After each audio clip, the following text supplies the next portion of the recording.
सुकृष मुनि के पुत्रों के पक्षी की योनि में जन्म लेने का कारण।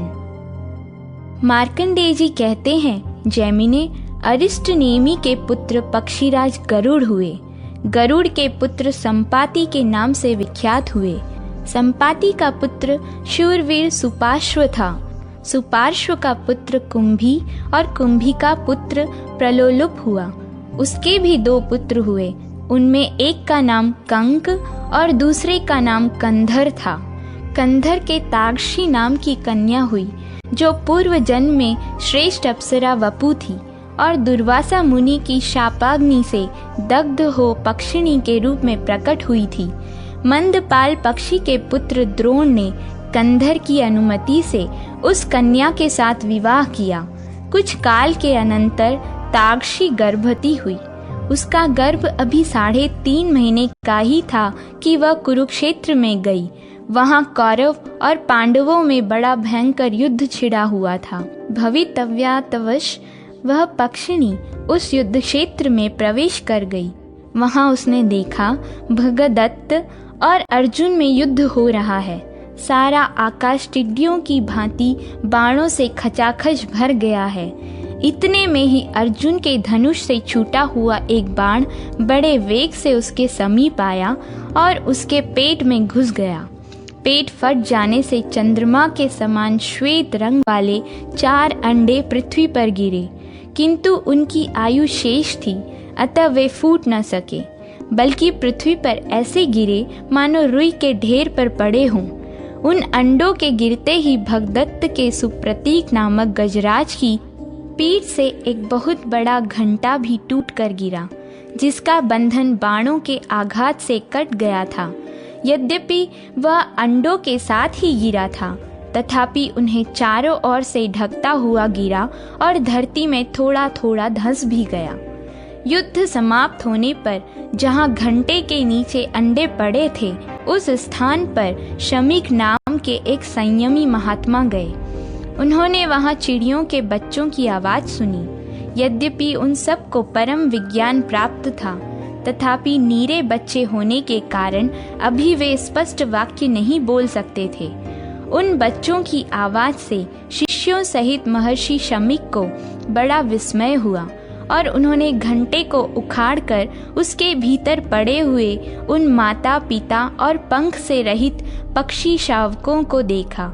उन्हें इस प्रकार भूमि पर पड़ा देख महामुनि शमीक आश्चर्य में डूब गए और अपने साथ आए हुए द्विजों से बोले, देवासुर संग्राम में जब दैत्यों की सेना देवताओं से पीड़ित होकर भागने लगी, तब उसकी ओर देखकर स्वयं विप्रवर शुक्राचार्य ने यह ठीक ही कहा था।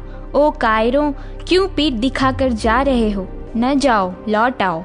अरे शौर्य और सुयश का परित्याग करके ऐसे किस स्थान में जाओगे जहाँ तुम्हारी मृत्यु न होगी? कोई भागे या युद्ध करे, वह तभी तक जीवित रह सकता है जब तक के लिए पहले विधाता ने उसकी आयु निश्चित कर दी है। विधाता के इच्छा अनुसार जब तक जीव की आयु पूर्ण नहीं हो जाती, तब तक उसे कोई मार नहीं सकता। कोई अपने घर में मरते हैं, कोई भागते हुए प्राण त्याग करते हैं, कुछ लोग अन्न खाते और पानी पीते हुए ही काल के गाल में चले जाते हैं। इसी प्रकार कुछ लोग ऐसे हैं जो भोग विलास का आनंद ले रहे हैं, इच्छा अनुसार वाहनों पर विचरते हैं, शरीर से निरोग हैं तथा अस्त्र शस्त्रों से जिनका शरीर कभी घायल नहीं हुआ है, वे भी यमराज के वश में हो जाते हैं। कुछ लोग निरंतर तपस्या में ही लगे रहते हैं, किंतु उन्हें भी यमराज के दूत उठा ले गए। निरंतर योगाभ्यास में प्रवृत्त रहने वाले लोग भी शरीर से अमर न हो सके। पहले की बात है, वज्रपाणी इंद्र ने एक बार शंबरासुर के ऊपर अपने वज्र का प्रहार किया था। उस वज्र ने उसकी छाती में चोट पहुंचाई, तथापि वह असुर मर न सका। परंतु काल आने पर उन्हीं इंद्र ने उसी वज्र से जब जब दानवों को मारा, वे तत्काल मृत्यु को प्राप्त हो गए। यह समझकर तुम्हें भय नहीं करना चाहिए, तुम सब लोग लौट आओ। उनके इस प्रकार समझाने पर वे दैत्य मृत्यु का भय त्याग कर रणभूमि में लौट आए। शुक्राचार्य की कही हुई उपयुक्त बातों को इन श्रेष्ठ पक्षियों ने सत्य कर दिखाया, क्योंकि उस अलौकिक युद्ध में पड़कर भी इनकी मृत्यु नहीं हुई। ब्राह्मणों, भला सोचो तो सही, कहाँ अंडों का गिरना, कहाँ उसके साथ ही घंटे का भी टूट पड़ना, और कहाँ मांस, मज्जा तथा रक्त से भरी हुई भूमि का बिछौना बन जाना। ये सभी बातें अद्भुत हैं। विप्रगण, ये कोई सामान्य पक्षी नहीं है। संसार में दैव का अनुकूल होना महान सौभाग्य का सूचक होता है। यूं कहकर शमीक मुनि ने उन बच्चों को भली भांति देखा और फिर अपने शिष्यों से इस प्रकार कहा, अब तुम लोग इन पक्षी शावकों को लेकर आश्रम को लौट चलो और ऐसे स्थान पर रखो जहां इन्हें बिल्ली, चूहे, बाज अथवा नेवले आदि से कोई भय न हो। ब्राह्मणों, यद्यपि यह ठीक है कि किसी की रक्षा के लिए अधिक प्रयत्न करने की आवश्यकता नहीं है, क्योंकि संपूर्ण जीव अपने कर्मों से ही मारे जाते हैं और कर्मों से ही उनकी रक्षा होती है।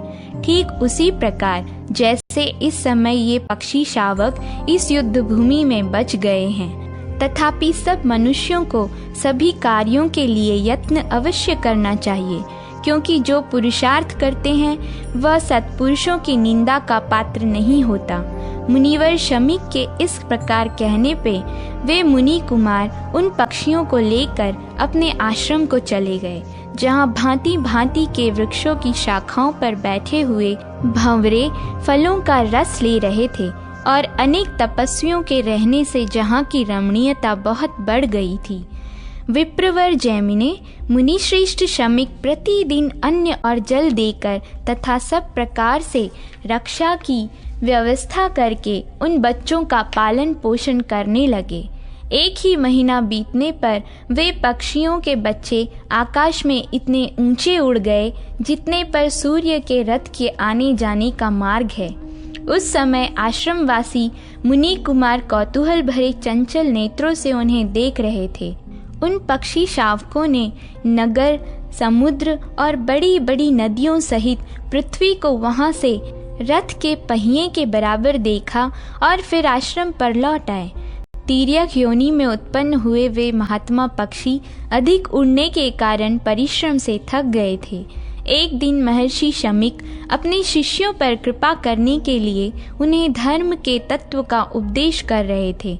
उस समय वहां महर्षि के प्रभाव से उन पक्षियों के अंतःकरण में स्थित ज्ञान प्रकट हो गया। फिर तो उन सब ने महर्षि की परिक्रमा की और उनके चरणों में मस्तक झुकाया। तत्पश्चात वे बोले, मुने, आपने भयानक मृत्यु से हमारा उद्धार किया है। आपने हमें रहने के लिए स्थान, भोजन और जल प्रदान किया है। आप ही हमारे पिता और गुरु हैं। हम लोग जब गर्भ में थे तभी माता की मृत्यु हो गई। पिता ने भी हमारी रक्षा नहीं की।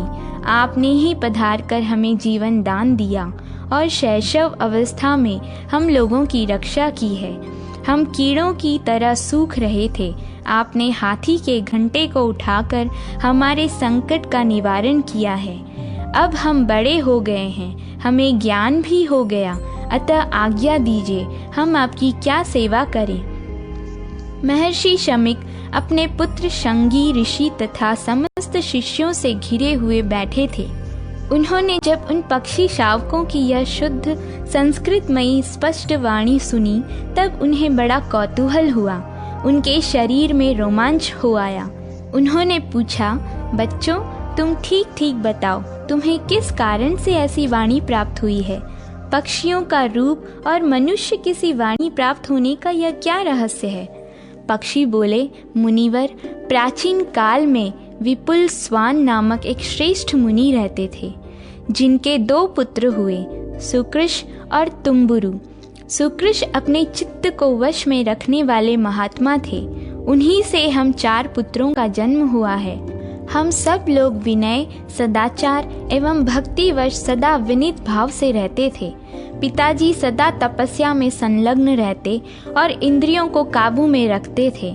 उस समय उन्हें जब जिस वस्तु की अभिलाषा होती, हम उसे उनकी सेवा में प्रस्तुत करते थे। एक दिन की बात है, देवराज इंद्र पक्षी का रूप धारण करके वहां आए। उनका शरीर बहुत बड़ा था, पंख टूट गए थे, बुढ़ापे ने उन पर अधिकार जमा लिया था। उनकी आंखें कुछ कुछ लाल हो रही थी और सारा शरीर शिथिल जान पड़ता था।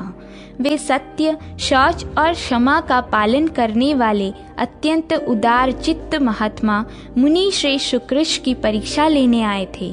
उनका आगमन ही हमारे लिए शाप का कारण बन गया। पक्षी रूपधारी इंद्र ने कहा, विप्रवर, मुझे बड़े जोर की भूख सता रही है, मेरी रक्षा कीजिए। महाभाग, मैं भोजन की इच्छा से यहाँ आया हूँ, आप मेरे लिए अनुपम सहारा बने। मैं विंध्य पर्वत के शिखर पर रहता था। वहाँ पे किसी प्रबल पक्षी के पंख से प्रकट हुई अत्यंत वेग युक्त वायु के झोंके खाकर पृथ्वी पर गिर पड़ा और मूर्छित हो गया। 1 सप्ताह तक मुझे होश नहीं हुआ। 8वें दिन मेरी चेतना लौटी। सचेत होने पर मैं भूख से व्याकुल हो गया और भोजन की इच्छा से आपकी शरण में आया हूँ। इस समय मुझे तनिक भी चैन नहीं है, मेरे मन में बड़ी व्यथा हो रही है। विमल बुद्धि वाले महर्षि, आप मेरी रक्षा के लिए भोजन दीजिए, जिससे मेरी जीवन यात्रा चालू रहे। यह सुनकर महर्षि ने उन पक्षी रूपधारी इंद्र से कहा, मैं तुम्हारे प्राणों की रक्षा के लिए तुम्हें यथेष्ट भोजन दूंगा। यूं कहकर द्विज श्रेष्ठ सुकृष्ण ने पुनः उनसे पूछा, तुम्हारे लिए कैसे आहार की व्यवस्था करनी चाहिए? उन्होंने कहा, मुने, मनुष्य के मांस से मुझे विशेष तृप्ति होती है।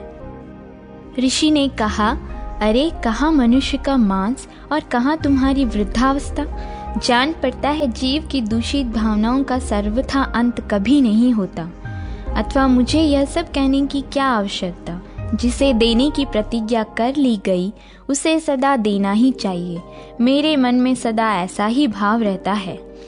इंद्र से यूं कहते हुए अपनी प्रतिज्ञा पूरी करने का निश्चय करके विप्रवर श्री कृष्ण ने हम सबको शीघ्र ही बुलाया और हमारे गुणों की बारंबार प्रशंसा करते हुए कहा, पुत्रों, यदि तुम लोगों के विचार से पिता परम गुरु और पूजनीय हो तो निष्कपट भाव से मेरे वचन का पालन करो।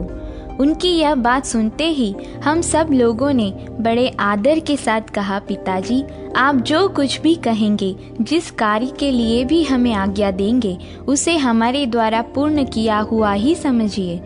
ऋषि बोले, यह पक्षी भूख प्यास से पीड़ित होकर मेरी शरण में आया है। तुम लोग शीघ्र ही ऐसा करो जिससे तुम्हारे शरीर के मांस से क्षण भर इसकी तृप्ति और तुम्हारे रक्त से इसकी प्यास बुझ जाए। यह सुनकर हमें बड़ी व्यथा हुई। हमारे शरीर में कंप और मन में भय छा गया। हम सहसा बोल उठे, इसमें तो बड़ा कष्ट है, यह काम हमसे नहीं हो सकता।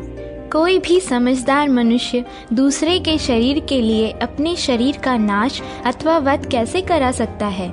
अतः हम लोग यह काम नहीं करेंगे।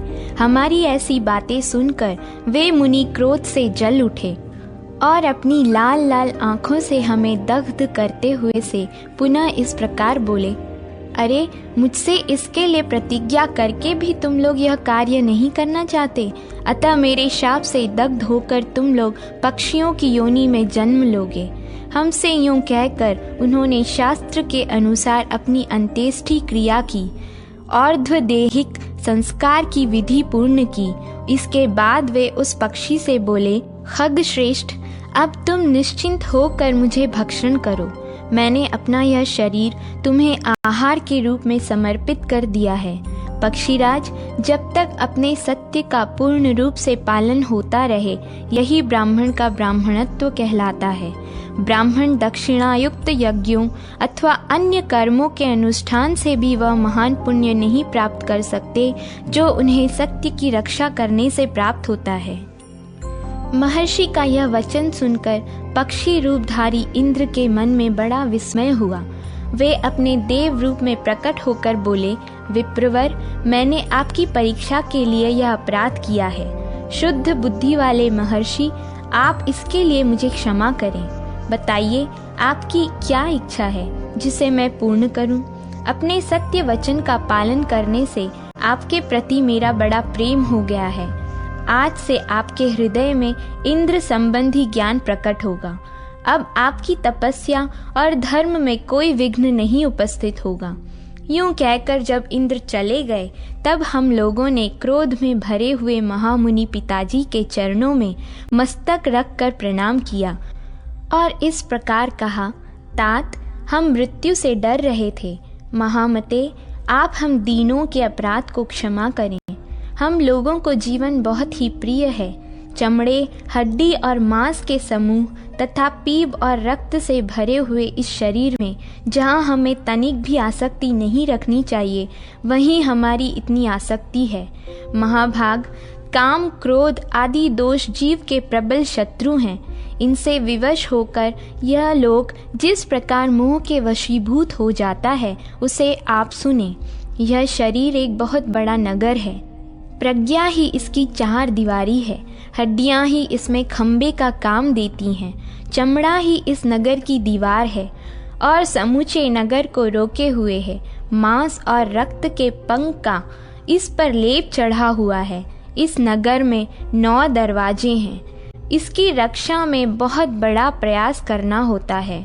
नस नाड़ियाँ इसे सब ओर से घेरे हुए हैं। चेतन पुरुष ही इस नगर के भीतर राजा के रूप में विराजमान है। उसके 2 मंत्री हैं, बुद्धि और मन।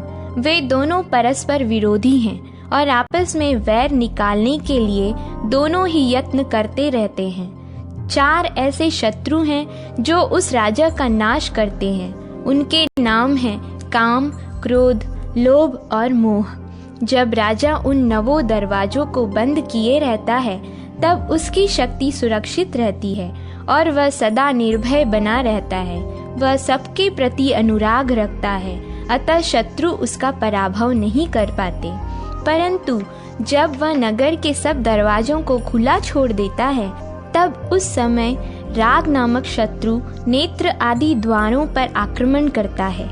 वह सर्वत्र व्याप्त रहने वाला, बहुत विशाल और 5 दरवाजों से नगर में प्रवेश करने वाला है। उसके पीछे पीछे 3 और भयंकर शत्रु इस नगर में घुस जाते हैं। 5 इंद्रिय नामक द्वारों से शरीर के भीतर प्रवेश करके राग, मन तथा अन्यान्य इन इंद्रियों के साथ संबंध जोड़ लेता है। इस प्रकार इंद्रिय और मन को वश में करके वह दुर्धर्ष हो जाता है और समस्त दरवाजों को काबू में करके 4 दीवारी को नष्ट कर देता है। मन को राग के अधीन हुआ देख बुद्धि तत्काल नष्ट हो जाती है। जब मंत्री साथ नहीं रहते, तब अन्य पुरवासी भी उसे छोड़ देते हैं। फिर शत्रुओं को उसके छिद्र का ज्ञान हो जाने से राजा उनके द्वारा नाश को प्राप्त होता है। इस प्रकार राग, मोह, लोभ तथा क्रोध ये दुरात्मा शत्रु मनुष्य की स्मरण शक्ति का नाश करने वाले हैं। राग से काम होता है, काम से लोभ का जन्म होता है, लोभ से सम्मोह अविवेक होता है और सम्मोह से स्मरण शक्ति भ्रांत हो जाती है। स्मृति की भ्रांति से बुद्धि का नाश होता है और बुद्धि का नाश होने से मनुष्य स्वयं भी नष्ट, कर्तव्य भ्रष्ट हो जाता है। इस प्रकार जिनकी बुद्धि नष्ट हो चुकी है, वो राग और लोभ के पीछे चलने वाले हैं तथा जिन्हें जीवन का बहुत लोभ है, ऐसे हम लोगों पर आप प्रसन्न होइए। मुनिश्रेष्ठ, यह जो शाप आपने दिया है वह हमें लागू न हो। तामसी योनि बड़ी कष्टदायिनी होती है, हम उसे कभी प्राप्त न हो। ऋषि ने कहा, पुत्रों, आज तक मेरे मुख से कभी झूठी बात नहीं निकली, अतः मैंने जो कुछ कहा है वह कभी मिथ्या नहीं होगा। मैं यहाँ देव को ही प्रधान मानता हूँ, उसके सामने पौरुष व्यर्थ है। आज देव ने मुझसे बलपूर्वक यह अयोग्य कर्म करा डाला, जिसकी मैंने कभी मन में कल्पना भी नहीं की थी। पुत्रों, तुम लोगों ने प्रणाम करके मुझे प्रसन्न किया है, इसलिए तिर्यक योनि में जन्म लेने पर भी तुम्हें परम ज्ञान प्राप्त होगा। ज्ञान से ही तुम्हें सन्मार्ग का दर्शन होगा। तुम्हारे क्लेश और पाप धुल जाएंगे तथा तुम्हारे मन में किसी प्रकार का संशय नहीं रहेगा। इस प्रकार मेरे प्रसाद से ज्ञान पाकर तुम परम सिद्धि को प्राप्त कर लोगे।